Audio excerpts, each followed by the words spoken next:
দুইটা খবর দেখছি, দুটোই আমার কাছে একটু বেশ এখন মানে একটু হাস্যরসের মতনই মনে হচ্ছে।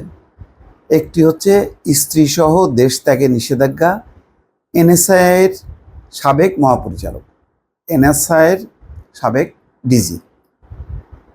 আর একজন হচ্ছে সাবেক মন্ত্রী আব্দুর রহমানের দেশ ত্যাগে নিষেধাজ্ঞা। এই যে গুরুত্বপূর্ণ যে এনএসআই হচ্ছে খুবই গুরুত্বপূর্ণ জাতীয় নিরাপত্তা গোয়েন্দা সংস্থা। এই যে আজকে এতদিন পর দেশ থেকে নিষেধাজ্ঞা দিয়ে লাভ কি? মন্ত্রী আব্দুর রহমান এতদিন পরে 2 মাসের মাথায় এসে লাভ কি? এরা তো জানে যে এরা কি করছে। এখন কি এদেরকে কি পাওয়া যাবে? এগুলি একেবারেই মানে আমার কাছে কেন জানি মনে হচ্ছে যে খুবই একটা আই ওয়াশ।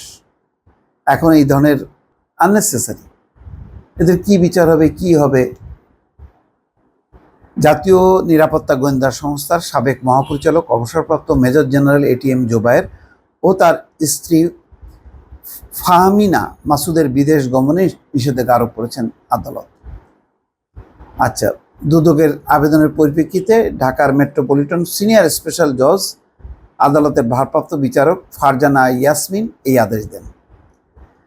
আদালতে দুদকের পরিদর্শক আমির হোসেন বিষয়টি নিশ্চিত করেছেন। কি অভিযোগ সংশ্লিষ্ট মেজর জেনারেল টিএম জোবায়েরের বিরুদ্ধে মোটা অঙ্কের ঘুষ গ্রহণপূর্বক বিভিন্ন পদে চাকরি প্রদান ও ক্ষমতার অপব্যবহার করে বিভিন্ন ব্যক্তিকে প্রদর্শনপূর্বক কোটি কোটি টাকা উপার্জন করে নিজ নামে ও পরিবারের সদস্যদের নামে জ্ঞাত আয় বহির্ভূত সম্পদ অর্জন, 29,45,000 পাউন্ডে লন্ডনে বাড়ি ক্রয় সহ বিভিন্ন বিদেশে অর্থ পাচারের অভিযোগটি অনুসন্ধান চলমান।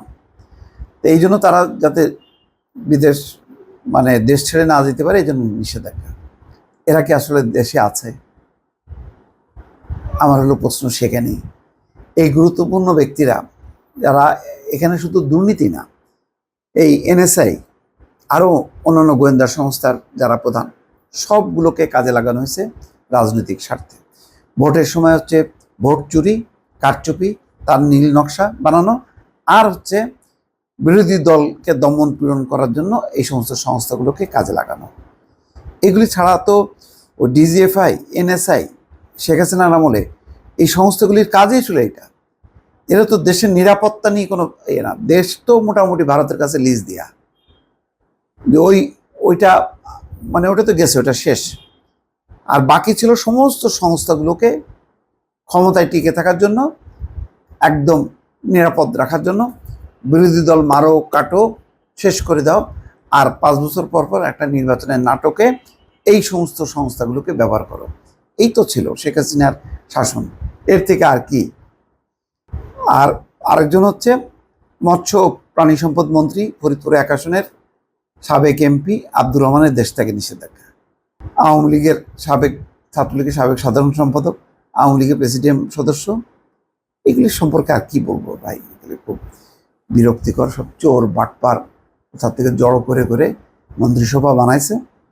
এখন এদের নিষেধাজ্ঞা এমন সময় দিচ্ছে যখন নাকি সব পকার পার। দর্শক ভালো থাকবেন, আল্লাহ হাফিজ।